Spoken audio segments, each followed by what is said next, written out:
Elektrotexnika sanoatini rivojlantirishni yangi bosqichga olib chiqishga doir qo'shimcha chora-tadbirlar to'g'risidagi prezident qarori qabul qilindi.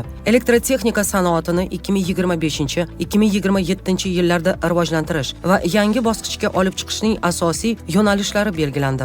2025-yil 1-fevraldan quyidagi qo'llab-quvvatlash choralari joriy etiladi. Bojxona hududida qayta ishlash rejimida tayyorlangan mahsulotlarni keyingi ishlab chiqaruvchilar tomonidan sanoat kooperatsiyasi tartibida qayta ishlash uchun bojxona hududida qayta ishlash rejimiga joylashtirishga ruxsat beriladi. Korxonalarning rivojlanish va tadqiqot markazlari faoliyatini yo'lga qo'yish uchun belgilangan tartibda shakllantiriladigan ro'yxatlar bo'yicha o'z ehtiyojlari uchun olib kelinadigan O'zbekistonda ishlab chiqarilmaydigan laboratoriya jihozlari va anjomlari 2028-yil 1-fevralgacha bojxona bojidan ozod etiladi. Ustav fondida davlat ulushi 50% dan ortiq bo'lgan yuridik shaxslarning va davlat organlarining ma'muriy bino inshootlarini, shuningdek ijtimoiy soha obyektlarini qurish bo'yicha xarid qilish hujjatlariga quyidagi talablar kiritiladi. Ishlab chiqaruvchilar ekotizimda savdolar davlat buyurtmachilari va ishlab chiqaruvchilar o'rtasida elektron do'kon tartib taomillari asosida shartnoma qiymati bilan bog'liq cheklovlarsiz o'tkaziladi. Bunda ofertalar mahalliy ishlab chiqarilgan tovar to'g'risidagi sertifikat ma'lumotlari asosida shakllantiriladi. Vazirlar Mahkamasining qarori bilan hukumatning ayrim qarorlariga o'zgartirish va qo'shimchalar kiritildi. Unga ko'ra, hukumatning ayrim qarorlariga quyidagilarni nazarda tutuvchi o'zgartirish va qo'shimchalar kiritildi. Maxsus iqtisodiy zona hududida investitsiya loyihasini amalga oshirish uchun elektron onlayn auksion savdolari g'olibi bo'lgan yuridik shaxslar yagona interaktiv davlat xizmatlari portali my.gov.uz orqali maxsus iqtisodiy zonaning ishtirokchisi maqomidan olish uchun qayta davlat ro'yxatidan o'tkazilishini amaliyotga tatbiq yuridik shaxsni qayta davlat ro'yxatidan o'tkazishda soliq va kadastr ma'lumotlar bazalaridan qat'iy foydalanadi. O'zbekiston Respublikasiga sanoat sohasidagi nufuzli xalqaro brend mutaxassislarini jalb qilishda yig'im undirilishidan ozod etiladi. Milliy brendlari yaratish uchun jalb qilinadigan xorijiy mutaxassislarning O'zbekiston hududida mehnat faoliyatini amalga oshirish huquqini beruvchi tasdiqnomalarni berish tartibi soddalashtiriladi. Hukumat qarori bilan xavfli ishlab chiqarish obyektlaridan foydalanuvchi tashkilotlarning rahbar va muhandis texnik xodimlarini tayyorlash, qayta tayyorlash, ularning malakasini oshirish hamda attestatsiyadan o'tkazish tartibi to'g'risidagi nizom tasdiqlandi. Nizom quyidagilarni nazarda tutadi. Xavfli ishlab chiqarish obyektlaridan foydalanuvchi tashkilotlarning rahbar va muhandis texnik xodimlarini tayyorlash, qayta tayyorlash, ularning malakasini oshirish tartibi, muddatlari va ularni amalga oshiruvchi tashkilotlar. Xavfli ishlab chiqarish obyektlaridan foydalanuvchi tashkilotlarning rahbar va muhandis texnik xodimlarini attestatsiyadan o'tkazish tartibi, muddatlari, attestatsiya turlari hamda attestatsiyadan o'tkaziladigan xodimlar toifalari. Attestatsiya komissiyasining tarkibini shakllantirish va faoliyatini tashkil etish. Attestatsiya natijalari bo'yicha apellyatsiya berish va uni ko'rib chiqish qoidalari. Xodimlar davriy attestatsiyadan quyidagi muddatlarda o'tkaziladi. Xavfli ishlab chiqarish obyektidan foydalanuvchi tashkilotlarning rahbar xodimlari, ularning markaziy attestatsiya komissiyalari raislari va rais o'rinbosarlari 5 yilda 1 marta. Muhandis texnik xodimlar, shuningdek attestatsiya komissiyalari a'zolari 3 yilda 1 marta. Xavfli ishlab chiqarish obyektidan foydalanuvchi tashkilotlarda faoliyat yuritadigan boshqa ishchi xodimlar 1 yilda 1 marta. O'zbekiston Respublikasi Vazirlar Mahkamasi huzuridagi Sanoat, radiatsiya va yadro xavfsizligi qo'mitasi huzuridagi Radiatsiya va yadro xavfsizligi ilmiy-texnik markazi davlat muassasasi faoliyatini yo'lga qo'yish chora-tadbirlari to'g'risidagi hukumat qarori qabul qilindi. Quyidagilar radiatsiya va yadro xavfsizligi ilmiy-texnik markazi davlat muassasasi faoliyatining asosiy yo'nalishlari etib belgilandi. Radiatsiya va yadro xavfsizligi sohasida davlat siyosatini yuritish va tartibga solish bo'yicha ilmiy tadqiqotlar hamda ilmiy-texnik ishlar asosida takliflar, tavsiyalar ishlab chiqish. Atom energiyasidan foydalanish obyektlarining va yoki atom energiyasidan foydalanish sohasidagi faoliyatning xavfsizligini asoslashga doir ekspertiza o'tkazish. Atom energiyasidan foydalanish sohasida radiatsiya va yadro xavfsizligi bo'yicha normativ bazani rivojlantirish va takomillashtirish. Radiatsiya va yadro xavfsizligi masalalari bo'yicha davlat dasturlari, xalqaro loyihalar hamda dasturlarni ishlab chiqishda, shuningdek, nazorat va litsenziyalash faoliyatini texnik, tahliliy hamda eksperimental qo'llab-quvvatlashda ishtirok etish. Radiatsiya va yadro xavfsizligi sohasida ilg'or texnologiyalardan foydalangan holda ilmiy asoslangan xavfsizlik, modellashtirish va hisoblash tahlilini o'tkazish. Radiatsiya va yadro xavfsizligini tartibga solish sohasida ma'lumotlar bazalarini ishlab chiqish, yaratish, shakllantirish va saqlash. O'z vakolati doirasida xalqaro hamkorlikni amalga oshirish. Hukumat qarori bilan hayvonot dunyosini muhofaza qilish va undan oqilona foydalanish bo'yicha biotexnik tadbirlarni o'tkazish tartibi to'g'risidagi nizom tasdiqlandi. Nizom hayvonot dunyosini muhofaza qilish va undan oqilona foydalanish bo'yicha biotexnik tadbirlarni o'tkazish tartibini belgilaydi. Bundan tashqari nizom biotexnik tadbirlar doirasida quyidagilarni nazarda tutadi. O'tkazish maqsadi va usullari, rejasini ishlab chiqish, kelishish va tasdiqlash tartibi, o'tkaziladigan hududlar hamda ularni o'tkazish bo'yicha talablar, o'tkazish yakunlarini monitoring qilish va ularning natijalari to'g'risidagi ma'lumotnomani rasmiylashtirish, moliyalashtirish tartibi, shuningdek hayvonot dunyosini muhofaza qilish va undan oqilona foydalanish bo'yicha biotexnik tadbirlar belgilangan sxemaga muvofiq o'tkaziladi. Qaror bilan Prezidentning ayrim qarorlariga o'zgartirish va qo'shimchalar kiritildi. Prezidentning ayrim qarorlariga harbiy xizmatni o'tash bilan bog'liq cheklovlar o'rnatishini nazarda tutuvchi o'zgartirish va qo'shimchalar kiritildi. Jumladan, ichki ishlar organlarida xizmatni o'tash tartibi to'g'risidagi nizomiga kiritilgan qo'shimchaga ko'ra, ichki ishlar organlari xizmatiga kirish istagini bildirgan fuqaro ichki ishlar organlari to'g'risidagi qonunida belgilangan ichki ishlar organlarida xizmatni o'tash bilan bog'liq cheklovlar bilan yozma shaklda tanishtiriladi. Mazkur cheklovlarga rozi bo'lgan hamda vazirlikning maxsus talablariga javob beradigan nomzodlar ichki ishlar organlari xizmatiga qabul qilinadilar. Buxoro davlat texnika universitetini tashkil etish to'g'risidagi Prezident qarori qabul qilindi. Buxoro muhandislik texnologiya instituti hamda Buxoro tabiiy resurslarni boshqarish instituti negizida Buxoro davlat texnika universiteti tashkil etiladi. Muhandislik, ishlab chiqarish, oziq-ovqat texnologiyasi, yengil sanoat, neft va gaz, yashil energetika, arxitektura va qurilish, transport va logistika, agrotexnologiya, axborot texnologiyalari va dasturlash sohalari bo'yicha, shuningdek, hududning yuqori malakali kadrlarga bo'lgan ehtiyojiga oliy ma'lumotli mutaxassislar hamda ilmiy pedagogik kadrlar tayyorlash universitetning asosiy vazifalaridan biri etib belgilandi. Namangan davlat texnika universitetini tashkil etish to'g'risidagi Prezident qarori qabul qilindi. Namangan muhandislik texnologiya instituti, Namangan muhandislik qurilish instituti va Namangan to'qimachilik sanoati instituti negizida Namangan davlat texnika universiteti tashkil etiladi. Muhandislik, qurilish, to'qimachilik, axborot texnologiyalari va dasturlash, ishlab chiqarish, qayta ishlash hamda xizmat ko'rsatish sohalari bo'yicha, shuningdek, hududning yuqori malakali kadrlarga bo'lgan ehtiyojiga muvofiq oliy ma'lumotli mutaxassislar hamda ilmiy pedagogik kadrlar tayyorlash universitetning asosiy vazifalaridan biri etib belgilandi. Universitetda yuridik shaxs maqomisiz Ilg'or muhandislik maktabi faoliyati tashkil etiladi. 2025-2026 o'quv yilidan ish beruvchi korxona va tashkilotlarning real muammolari asosida bitiruv malakaviy ishlari hamda magistrlik dissertatsiyalari mavzulari bankini shakllantirish va talablarning bitiruv malakaviy ishi hamda magistrlik dissertatsiya himoyalarini ish beruvchi korxona va tashkilotlarda tashkil etish choralari ko'riladi.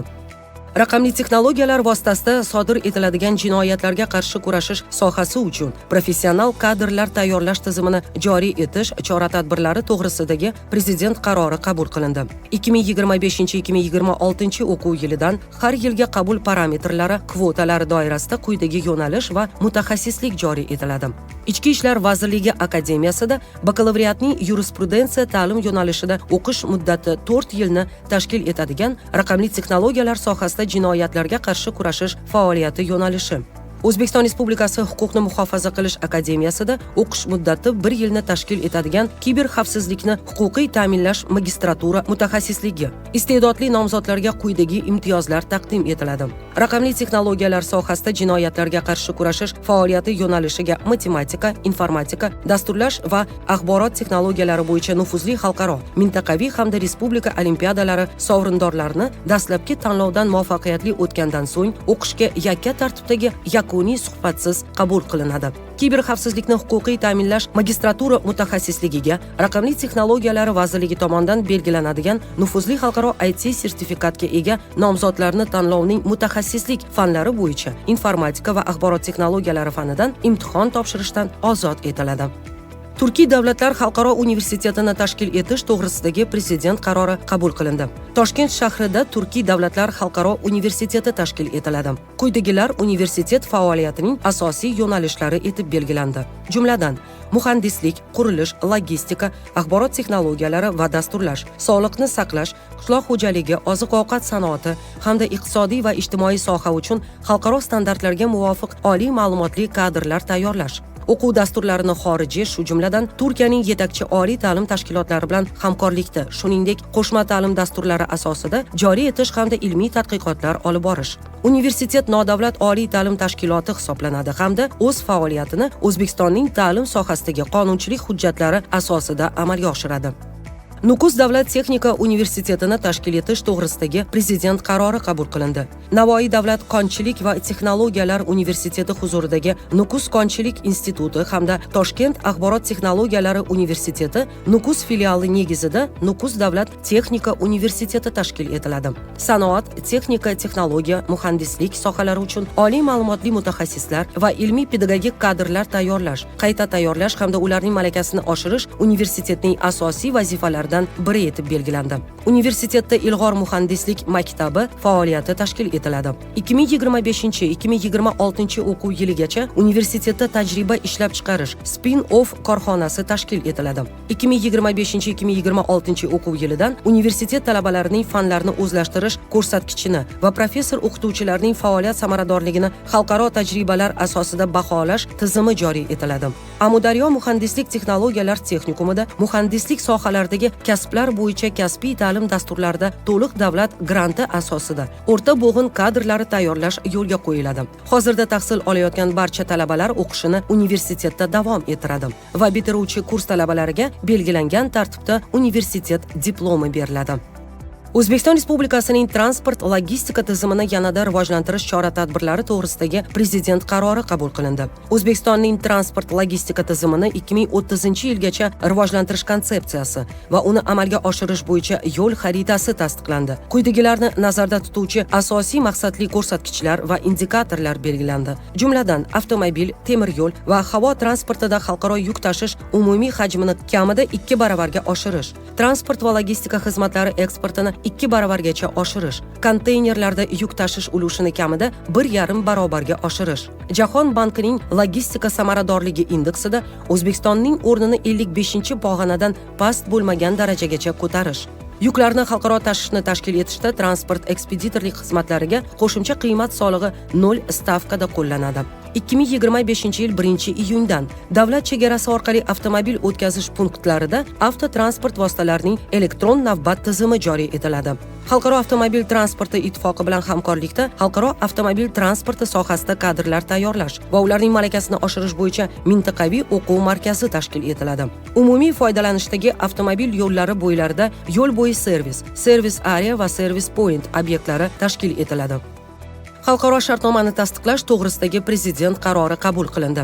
1996-yil 16-yanvardagi O'zbekiston va Turkmaniston hukumatlari o'rtasida uzoq muddatli savdo-iqtisodiy hamkorlikning asosiy yo'nalishlari to'g'risida bitimga erkin savdo rejimidan istisnolar to'g'risida bayonnoma tasdiqlandi.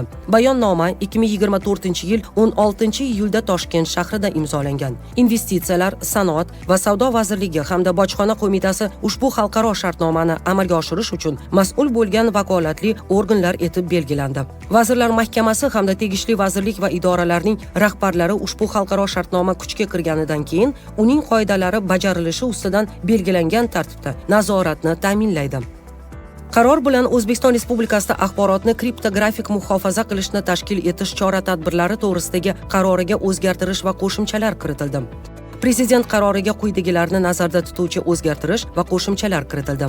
Axborotni kriptografik muhofaza qilish vositalarini ishlab chiqish tartib-taomillarini takomillashtirish. Davlat sirlarini himoyalashda axborotni kriptografik muhofaza qilish dasturiy vositalardan foydalanish talablarini belgilash. Axborotni kriptografik muhofaza qilish vositalarini sertifikatlash muddatini uzaytirish. Xorijiy muvofiqlik sertifikatlarini tan olish tartibini takomillashtirish. Kiritilgan qo'shimchaga ko'ra, dasturiy axborotni kriptografik muhofaza qilish vositasi AKMVdan davlat sirlarini himoyalashda foydalanishga qonunchilik hujjatlari va milliy standartlar, shuningdek, vakolatli organning idoraviy hujjatlari talablari doirasida ruxsat etiladi.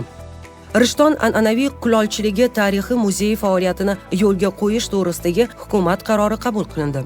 Rishton an'anaviy kulolchiligi tarixi nodavlat muzeyi tashkil qilinadi. Quyidagilar muzeyning asosiy vazifalari etib belgilandi. Muzey ashyolari va kolleksiyalarni aniqlash, to'plash va saqlash, madaniy, ma'rifiy, ilmiy va ta'lim faoliyatini amalga oshirish, yoshlarni ustoz shogird an'analari asosida kulolchilik hunariga o'rgatish, kulolchilikning boy madaniy merosi, insoniyat tarixidagi rolini haqqoniy yoritish, ekspozitsiyalarni tashkil etishda zamonaviy axborot texnologiyalaridan keng foydalanish, chet el muzeylari bilan ko'rgazmalar tashkil etish borasida o'zaro manfaatli hamkorlik o'rnatish. Muzeyni tashkil etish bo'yicha ishchi guruh tasdiqlandi va uning asosiy vazifalaridan biri etib muzey konsepsiyasini ishlab chiqish, tasdiqlash hamda muzey faoliyatini yo'lga qo'yish belgilandi.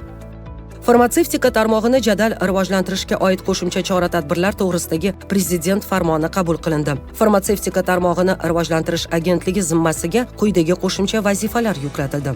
Biologik faol qo'shimchalar va kosmetika mahsulotlari sanoatini rivojlantirish, shu jumladan bozor konjunkturasini o'rganish, tahlil qilish va ishlab chiqarishni mahalliylashtirish, ushbu yo'nalishdagi soha korxonalariga ilg'or xorijiy amaliyot va standartlarni tatbiq etishga ko'maklashish, mahalliy hokimliklar bilan birgalikda hududiy farmatsevtika korxonalarining investitsiya loyihalarini monitoring qilish va hisobini yuritish, farmatsevtika sohasini raqamlashtirish va axborot dasturlarini joriy etish. 2025-yil yakunigacha farmatsevtika mahsulotlari xavfsizligi markazining laboratoriyasi Jahon sog'liqni saqlash tashkilotining dastlabki kvalifikatsiya tartibidan o'tkaziladi. 2025-yil 1-apreldan cheklangan savdo ustamalari faqat retsept bilan beriladigan dori vositalari toifasiga nisbatan tatbiq etiladi. Bir ishlab chiqaruvchi tomonidan turli savdo nomlari ostida tarkibi bir xil bo'lgan dori vositalarini ishlab chiqarishda ushbu dori vositalarining barchasiga nisbatan eng past referent narx qo'llanadi. Farmatsevtika mahsulotlari xavfsizligi markazi tomonidan xorijiy valyutada qayd etilgan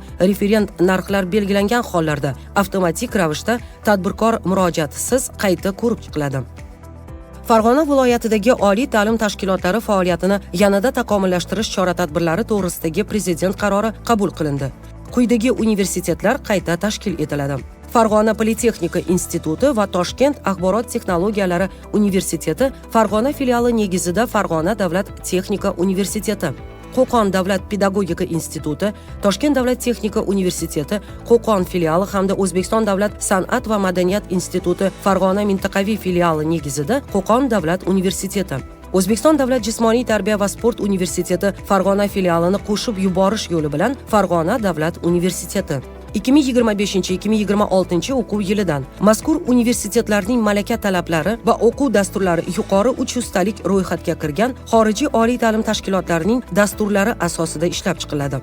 Iqtidorli talabalar uchun darslar xorijiy tillarda o'qitiladigan alohida guruhlarda tashkil etiladi. Farg'ona davlat texnika universitetida ilg'or muhandislik maktabi va spin-off korxonalari faoliyati tashkil etiladi hamda yirik ishlab chiqarish korxonalari va tashkilotlari sanoat hamkori sifatida biriktiriladi. Tugatilayotgan oliy ta'lim tashkilotlarida tahsil olayotgan barcha talabalar o'qishini yangidan tashkil etilgan tegishli universitetlarda davom ettiradi. Qonun bilan ayrim qonun hujjatlariga o'zgartirish va qo'shimchalar kiritildi.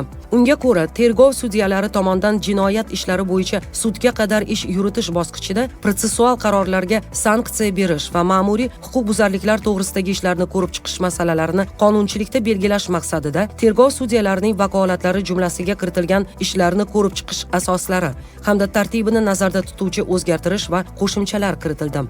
Jinoyat protsessual kodeksiga kiritilgan o'zgartirish va qo'shimchalarga ko'ra, tergov sudyasining vakolatlari belgilanib, tergov sudyasi yakka o'zi ish tutib, kodeksda nazarda tutilgan tartibda sudga qadar ish yuritish bosqichida shaxsning huquqlari, erkinliklari va qonuniy manfaatlariga rioya etilishi ustidan sud nazoratini amalga oshiradi.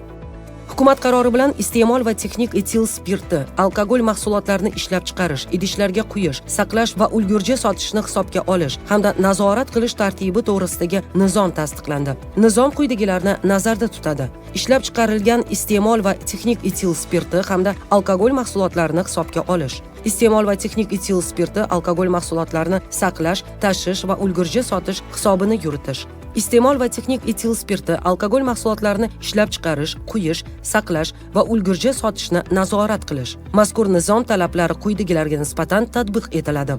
Iste'mol va texnik etil spirti alkogol mahsulotlarini ishlab chiqarish bilan shug'ullanuvchi O'zbekiston rezidentlari hisoblangan yuridik shaxslarga, iste'mol va texnik etil spirti hamda alkogol mahsulotlari uchun texnik reglamenti nazarda tutilgan mahsulotlarga, xotin-qizlarning pillachilik sohasidagi bandligini bosqichma-bosqich ta'minlash chora-tadbirlari to'g'risidagi hukumat qarori qabul qilindi. Xotin-qizlarni pillachilik sohasida qisqa muddatli o'quv kurslarida o'qitish va ularni sohaga jalb qilishning asosiy parametrlari hamda uni bosqichma-bosqich ta'minlash tizimini tashkil etish bo'yicha yo'l xaritasi tasdiqlandi. Asosiy parametrlarga muvofiq qisqa muddatli o'quv kurslarini tamomlagan xotin-qizlarning bandligi Prezident farmoniga muvofiq ustuvor ravishda pillachilik klasterlari, ipak qurti urug'chiligi korxonalari, pillachilik va tutchilik yo'nalishidagi fermer xo'jaliklariga mavsumiy hamda doimiy ishlarga qabul qilish orqali ta'minlanadi.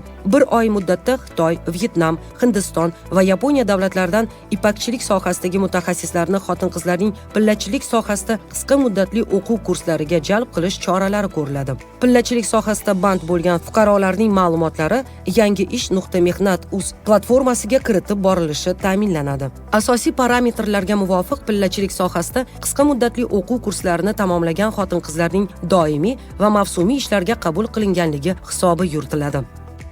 Giyohvandlik vositalari, psixotrop moddalar va prekursorlarni saqlash, realizatsiya qilish, berish, taqsimlash va hisobga olish tartibi to'g'risidagi nizom Adliya vazirligida davlat ro'yxatidan o'tkazildi. Nizom litsenziya asosida giyohvandlik vositalari, psixotrop moddalar va prekursorlar muomalasi bilan bog'liq faoliyat bilan shug'ullanuvchi yuridik shaxslarga nisbatan tatbiq etiladi. Dorixonalardan giyohvandlik vositalarini jismoniy shaxslarga shifokor retsepti asosida realizatsiya qilish, berish quyidagi shaxslar tomonidan amalga oshiriladi. Dorixona mudiri, farmatsevt, provizor, dorixona farmatsevti assistenti. Giyohvandlik vositalari maxsus pushti retsept blanki asosida beriladi. Davolash profilaktika muassasalariga giyohvandlik vositalari uchun zarur bo'lgan retsept blankalari Sog'liqni saqlash vazirligining hududiy boshqarmalari tomonidan beriladi. Bir dona retsept blankasida shifokor tomonidan faqat bitta nomdagi giyohvandlik vositasi miqdori 7 kunlik ehtiyojdan oshirilmagan holda yozilishi kerak. Dorixonaning giyohvandlik vositalari saqlanadigan xonada giyohvandlik vositalari bo'yicha berilgan retseptlar 5 yil davomida muhrlangan holda saqlanadi. Davolash profilaktika muassasasining dorixonasida giyohvandlik vositalari zaxirasi 1 oylik ehtiyojdan oshmasligi, bo'limlarda esa 3 kunlik ehtiyojdan oshmasligi kerak.